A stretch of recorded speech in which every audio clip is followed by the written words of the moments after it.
Are you committed to running again, or are there certain conditions that have to be right?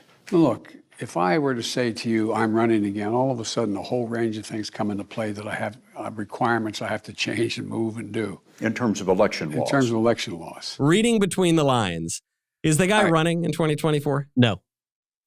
No way. All right, so there are lots of different elements of that, so let's unpack that. What's up, everybody? Major Retired Richard Ojeda here, and Ted Cruz is on his show just casually covering up for Donald Trump and trying to pick on Joe Biden because that's all he's got left in him. First of all, he starts out with blatantly false legal advice, and I recognize Joe Biden was never a very good lawyer, but he really showed that there. So he says, well, there are legal consequences if I say I'm running. Joseph Robinette Biden Jr. is the incumbent president of the United States. He has filed paperwork with the FEC as a candidate for president of the United States in the next election. He is, legally speaking, a candidate for president of the United States in the next election. He is raising money to run in the next election. Everything about that is triggered because he is an active candidate raising money for that election cycle for the 2024 election.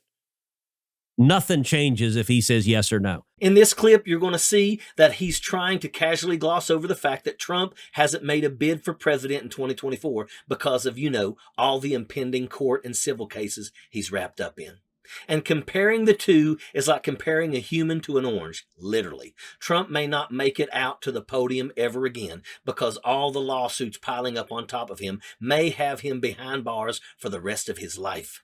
Now, what Biden is mimicking. So Trump has said, if I say I'm running, that triggers things. That's true. It does for Trump.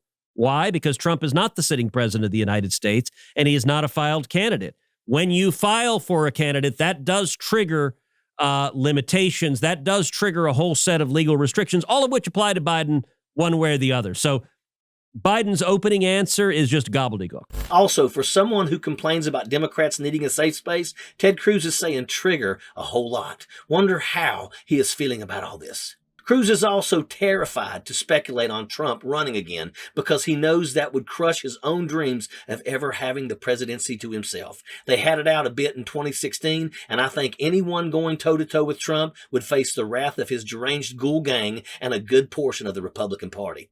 They just can't let it go. They can't talk about policy or how to improve the lives of their constituents. Hell, Ted Cruz is one of many sitting representatives to have a talk show. That should say more about where their intentions are as opposed to how much they say the other side isn't working for the American people. Listen, Ted, I know you've got aspirations of world domination and all that, but you're just sitting there in your little studio just taking hits for Trump left and right. Remember, the guy speculated that your dad killed JFK. I'm winning the evangelical vote, and it's disgraceful that his father can go out and do that. And so many people are angry about it, and the evangelicals are angry about it, the way he does that. And there's a whole thing. And his father was with Lee Harvey Oswald prior to Oswald's being shot. I mean, the whole thing is ridiculous. What is this right prior to his being shot? And nobody even brings it up. I mean, they don't even talk about that. That was reported, and nobody talks about it. But I think it's horrible. I think it's absolutely horrible that a man can go and do that, what he's saying there. Right. There was a picture out there that reportedly shows Rafael Cruz standing with Lee Harvey Oswald. I mean, what was he doing with Lee Harvey Oswald shortly before the death, before the shooting? It's horrible.